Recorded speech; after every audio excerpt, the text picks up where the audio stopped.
to blow up all of their shorts. So focus up, take notes if you'd like, and let's get started.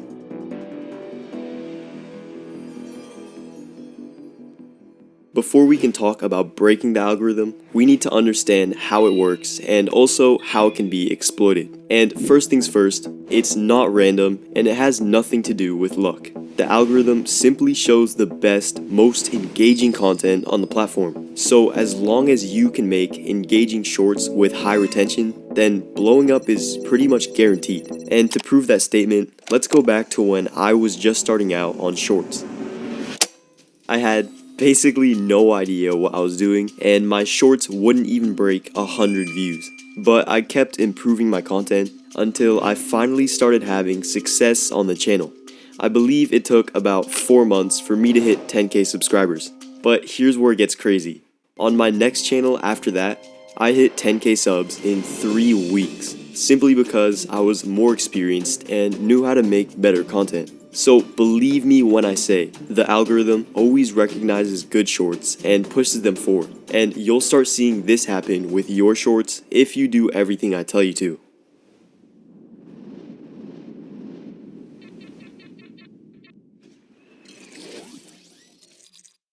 Everything else is completely useless if you neglect this step. An interesting topic is the basis of every viral short out there, and without it, you can never hope to get many views. So start with this. Think of your intended audience, the people in your niche. What do they want to see? What type of videos are already performing well in your space? Take some time to consider these questions. I also suggest that you go research the big channels in your niche to see what video types worked well for them. Now, I found this creator's channel, and I think it's a perfect example of why those things are so important. If we look at his most popular shorts, you'll see that the topics are aimed at a younger audience, mostly school kids. Therefore, when he starts making videos that don't appeal to younger school kids, you can see that his views shoot way down. But now, if we look at his most recent short, he got a lot more views than usual because he again started targeting his core audience. So always consider who your audience is and what they want to watch. Now, just by following that advice, your video ideas will be 10 times better than they were before. But there's still more to it. Take a look at this short and try to see what's wrong with it. Mr. Beast shared the key secret to his success on YouTube, and it's not what you'd expect. All you need to do, this applies to people who have not uploaded videos but have dreams of being a YouTuber, is make 100 videos and improve something every time. Alright, the video continues for 20 more seconds, but we can pause it there. So what went wrong? Well, the topic itself wasn't the issue. It was pretty attention grabbing, and the audience probably initially stayed to watch. But this short still would have never performed well, because the creator made a huge mistake that you might be making as well. For a minute, pretend you're the audience of this short. So the video idea was introduced to us at the beginning, how Mr. Beast got successful. We got interested and decided to watch to find out how. But only 5 seconds later, we immediately got what we came for. Mr. Beast revealed how he got successful. So there was no more anticipation and we ended up scrolling away. The terrible mistake this creator made was paying off the topic too quickly. Ideally, the secret should have been revealed at the end. That way, the audience had to keep watching in order to find it out. This shows us that the delivery and execution of the topic are equally as important as the actual idea. Which takes me to my next point.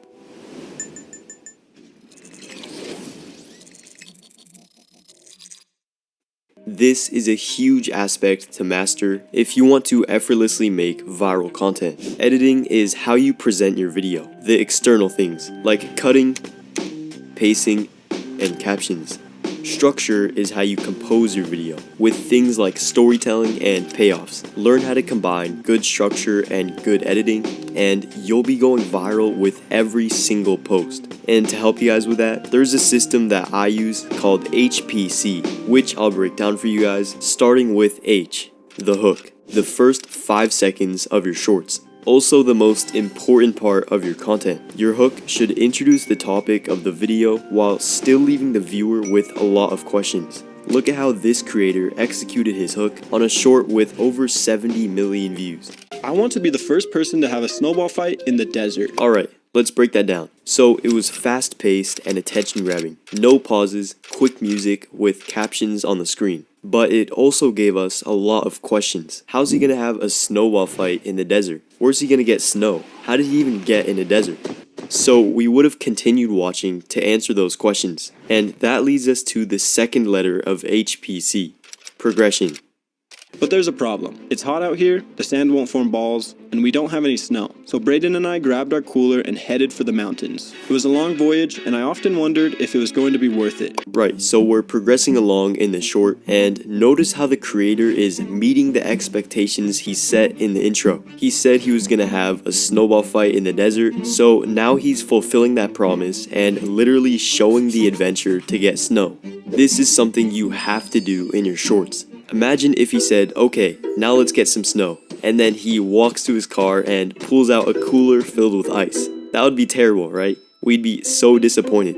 So make sure that the idea given in the intro matches the actual content.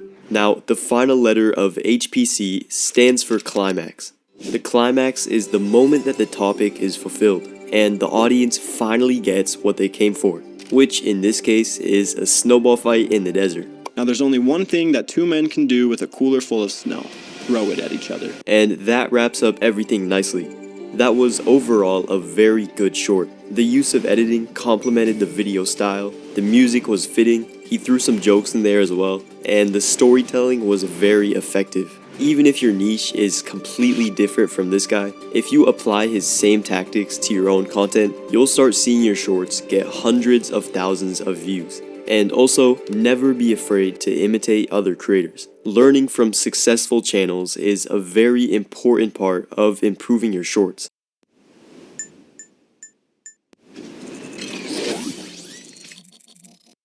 So at this point, you should have the knowledge to make a good short. But we're not done yet. Most people are limiting their views without even realizing it, because they overlook some crucial details about the actual posting of their content. And I'm not talking about hashtags or the title. That's only the tip of the iceberg. On one of my earlier shorts channels, I was kind of just experimenting with my uploads, seeing if there was an ideal post frequency and time of day. And what I found was actually pretty interesting. First, the day of the week didn't matter at all. I had shorts fail and succeed on literally every day of the week. But what actually did matter was the time of posting. I noticed that my shorts posted in the morning would get noticeably higher views than any other time of day. But that doesn't mean you should post in the morning. Let me show you something. If you go to the Analytics tab in Studio, press Audience and scroll down a bit, you can see the times when your audience is most active. And if you look at my graph, the morning is when I get the most traffic, which means it's the best time to post for me. But for you, it's probably different. So align your posting times to when your audience is most active. Now, I also experimented with upload frequency, how often you should post, but the results I got weren't very straightforward. Between two channels, I posted as little as twice per week and as often as 4 times per day, just to see which was most effective. So right off the bat, 4 times per day was too much. Usually only half of them would ever get picked up by the algorithm, and my overall quality of content dropped. On the other end, posting twice per week worked better. However, it was kind of boring and unproductive since I could have been making more shorts in that time. Now, I found that once per day was a sweet spot because I had enough time to make high quality posts while still posting enough to get consistent exposure. But if you find that once per day is too much, it's fine to tone it down. Really, the most important thing is that you stay consistent and don't go too long without uploading, or else you'll end up losing a lot of momentum. So that's my proven advice to making viral shorts. If you want some more advanced strategies specifically focused on retention, then click the link in the description.